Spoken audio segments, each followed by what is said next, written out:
দোকানে, কোন মুদি দোকান থেকে আমরা ইহুদি পণ্য কিনবো না, প্রয়োজনে আমি সফট ড্রিঙ্কস গিলবো না। আমি দেশিতে থাকলে খাবো, না হলে খাবো না। একবার বাংলাদেশ বিমানে আমি কোথাও ট্রাভেল করতেছিলাম, আমাকে কোকা কোলা দেওয়া হলো। আমি বললাম কেন কোকা কোলা? আমার দেশীয় ক্যারিয়ার, আমার দেশীয় সফট ড্রিঙ্কস নাই, কেন আপনি বিদেশি সফট ড্রিঙ্কস খেতে আমাকে বাধ্য করবেন? প্রতিবাদ স্বরূপ আমি এটা খেলাম না, নিয়ে যান, অন্তত একটা বোতল বাঁচবে। আর আপনার কর্তৃপক্ষকে জানাবেন, একজন কাস্টমার প্রতিবাদ করেছে তিনি দেশীয় সফট ড্রিঙ্কস না, বিদেশি সফট ড্রিঙ্কস। সফট ড্রিঙ্কস এমনিতে স্বাস্থ্যের জন্য ক্ষতিকর, সেখানে ইহুদিদের যে সফট ড্রিঙ্কস আপনি কিনছেন, এটা সফট ড্রিঙ্কস না, এটা রক্তে ভরা বোতল। অতএব আমাদের বাসা বাড়িকে ইহুদি পণ্য থেকে মুক্ত করবো তো ইনশাআল্লাহ। আমি বাংলাদেশি মুসলমান হিসেবে লজ্জিত যে ফিলিস্তিন ইস্যুতে আমরা একটা কার্যকর একটা বয়কট, একটা বর্জন, এটা আমরা করতে পারি নাই। ভাইরা আমার, আজকে আমরা যারা এখানে সমবেত হয়েছে, মানব ইতিহাসের সবচেয়ে বর্বরচিত হত্যাযজ্ঞ, গণহত্যা চলছে দিন দুপুরে বিশ্বের শত শত কোটি মানুষের সামনে, ফিলিস্তিনের গাজা। আজ সেখানে মানবতা এমন ভাবে ভুলুণ্ঠিত হচ্ছে, ঝড় তুফানে আমরা গাছের পাতা উড়ে যেতে দেখি, সেখানে বোমার আঘাতে মানুষের দেহ আকাশে উড়ে যেতে আমরা দেখেছি। প্রিয় ভাইরা, আজকের বিশ্বকে বলা হয় সভ্য পৃথিবী, আজকের পৃথিবীকে বলা হয় নাকি মানবিক পৃথিবী। আজকের পৃথিবীর সভ্যতা এবং মানবিকতার ধ্বজা ধারণকারী যারা,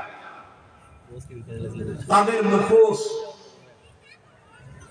তাদের আসল রূপ, তাদের আসল চেহারা, চরিত্র আজ দিনের আলোর মতো পরিষ্কার হয়ে গেছে।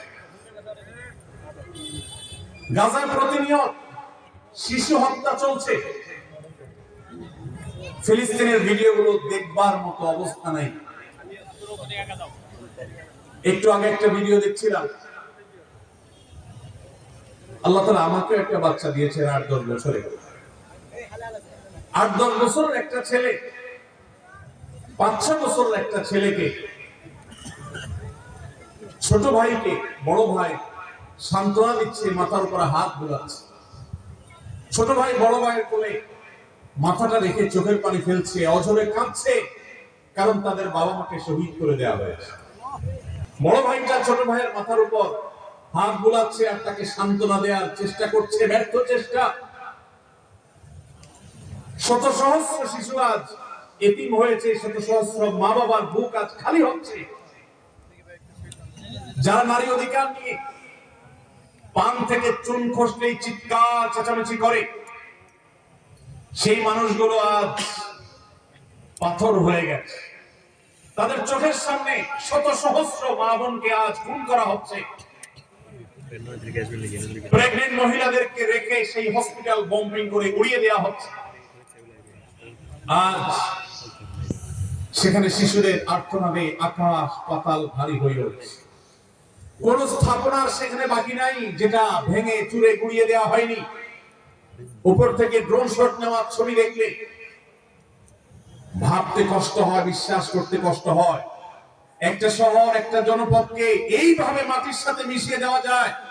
সবচেয়ে অবাক করা বিষয় হলো, এই হায়নারা, এই অভিশপ্ত ইহুদিরা, এদের সবচেয়ে বেশি সমর্থন প্রকাশ্য দিবালোকে যারা করে, তারাই আমাদেরকে সবচেয়ে বেশি সকাল বিকাল মানবতার সবক শোনাইতে আসে। প্রিয় ভাইরা আমার, আজ পৃথিবীর তথাকথিত সভ্য, তথাকথিত উন্নত দেশগুলো প্রকাশ্য দিবালোকে এই অভিশপ্ত দেশকে তারা সমর্থন করছে, যারা মুসলমানদেরকে তাদের ভূখণ্ডে যুগ যুগ ধরে খুন করে আসছে, তাদের রক্ত নিয়ে হোলি খেলায় মেতে উঠেছে।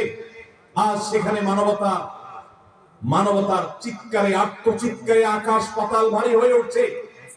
আজ থেকে 100-200 বছর পর যখন গাজা বা ফিলিস্তিনের ইতিহাস লেখা হবে, যখন এই অভিশপ্ত হায়নাদের এই নির্মমতার চিত্র ইতিহাসের পাতায় তুলে ধরা হবে, তখন আপনি আমিও কাঠগড়ার আসামি থাকবো।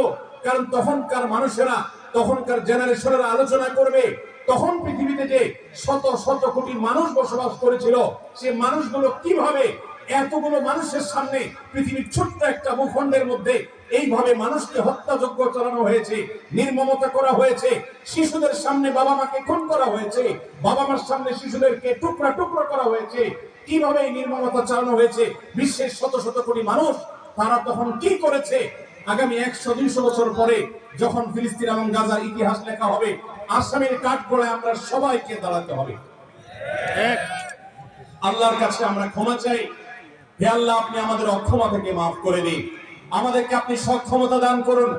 মুসলমান দেশগুলোর যারা তথাকথিত নেতা হিসেবে দায়িত্ব পালন করছে, আল্লাহ আপনি তাদের ঈমানী চেতনা বৃদ্ধি করে দিন, তাদেরকে মুসলমান হওয়ার তৌফিক দান করুন, তাদেরকে মানুষ হওয়ার তৌফিক দান করুন।